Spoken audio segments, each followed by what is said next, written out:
Hey, what's up, guys? I'm going to be showing you my entire Halloween collection. This is part of my favorite horror films for the month of October. So this is part of that series, and let's get right into it. John Carpenter's Halloween, starring Jamie Lee Curtis and Donald Pleasence.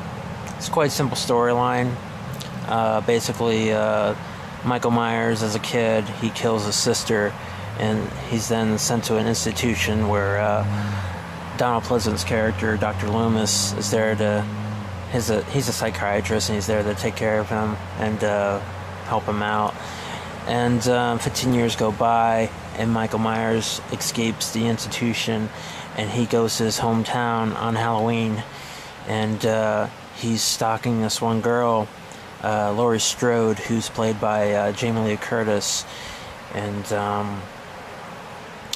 one by one he's killing people that she's close to, her friends, and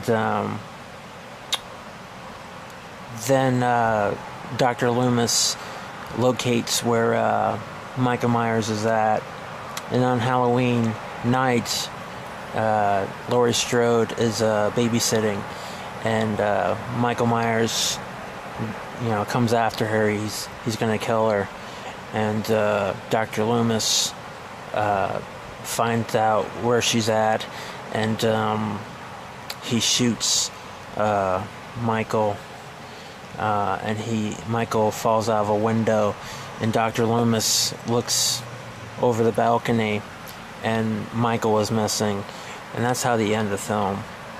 And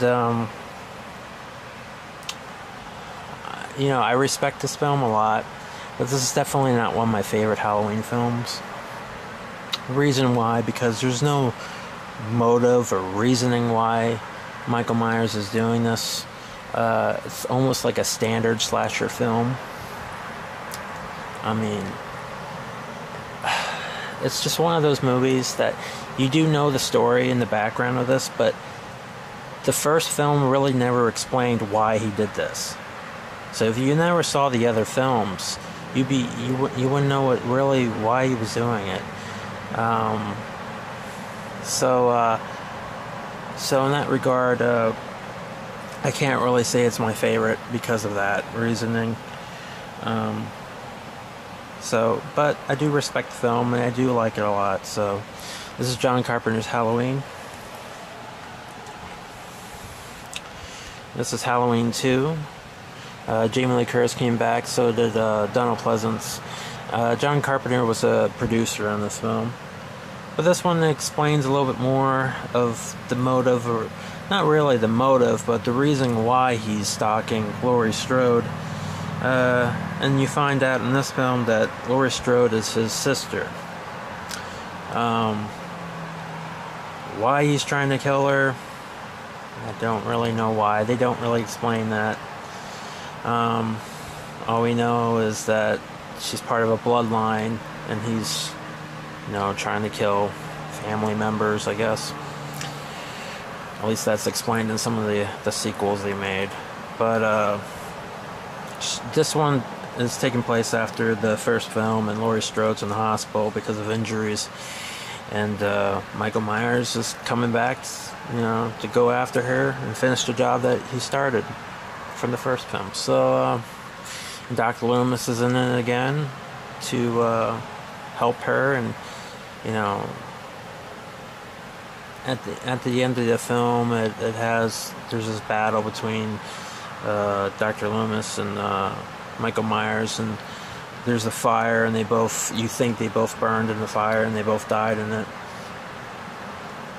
And that's basically the story. It's quite simple, like the first film, but they're both good films. And yep, Halloween 2, Halloween 3, Season of the Witch. If this movie was called something else, I think a lot of people would like it more. A lot of people don't really like this film. There's some fans of this film, but this film is its own movie. It's it's basically, the story's about this it's basically witchcraft, and these kids are watching this commercial and this song being played, and they're wearing these masks, and there's like a chip or something in the mask that whenever this commercial's being played and the song's being played, it kills the kids basically. And Tom Atkins, that is in this film, is trying to find out, what exactly is going on. What, the manufacturer, the people that make these masks, is trying to find out, what's happening, and trying to put a stop to this. It's a very scary concept, but it just disregards the previous Halloween films, and it tries to be its own movie. And I think it's, it's creative. And I like that they were trying to make it like an anthology series. That's what they were aiming for with this, because they didn't want to continue a tired idea of Michael Myers, coming back and killing, a family member or whatever, because that's a tired idea. They tried to do something different with this, and it just didn't work out because people wanted to see Michael Myers again. That's, what people wanted to see. So this was a disappointment to a lot of people, but that was interesting. If they made this into an anthology series, it would have been interesting, but that's just what happens, But I thought it was an okay film. I didn't want to watch it for a long time because, I didn't really want anything to do with it because it didn't have Michael Myers in it. But I watched it and I thought it was okay. But that's Halloween 3 Season of the Witch. Halloween 4, Return of Michael Myers. To be perfectly honest, I think this is probably my favorite one. And people are going to be like, what? Really? That's your favorite one? But I think the reason why is because this was the first Halloween film that I ever saw when I was younger. And for, I don't know, what, maybe nostalgic reasons or whatever, but, whenever I think of Michael Myers, this is the one that I think of. I say this is probably like on a pair with H2O. I actually like H2O. But Halloween 4, the story, basically, Michael Myers comes back and he's trying to kill his niece. So, apparently Jamie Lee Curtis, Laurie Strode, her character, had a kid. And the Jamie character is her kid, and apparently Laurie Strode died in a car accident. I can't really remember what exactly she died from, but he's trying to kill Uncle Michael is trying to kill his niece in this one. The ending isn't very good, but the movie itself is very well done. So that's Halloween 4, The Return of Michael Myers. Halloween 5, The Revenge of Michael Myers. This is one of my least favorite ones. Basically, Danielle Harris, she was in the Halloween 4, but Danielle Harris is in this again. She's playing Jamie. She's playing Laurie Strode's daughter. She's psychically linked with Michael, so she could see through his eyes where he's located at and who he's killed, and he's psychically linked to her, so he can see through her eyes where she's located, so he can go find her and kill her. And it's just one of those movies. It's kind of a downer. There's too many killings in it. A lot of people are dying in this film for no reason, and I don't know. It's just one of those movies. She's constantly crying in this film, and it's just everyone's dying around her. It's just one of those downer type movies, and you are introduced with the Thorn cult thing that they were doing that led up to the Halloween 6. But that was a little introduction towards the end of the film. It's not one of my favorite ones. So that's Halloween 5, The Revenge of Michael Myers. Halloween 6, The Curse of Michael Myers. This is the producer's cut, which is quite different than the actual theatrical version of it. I have both versions. but I don't know. This one does explain a little bit more, but it's also kind of weird as well.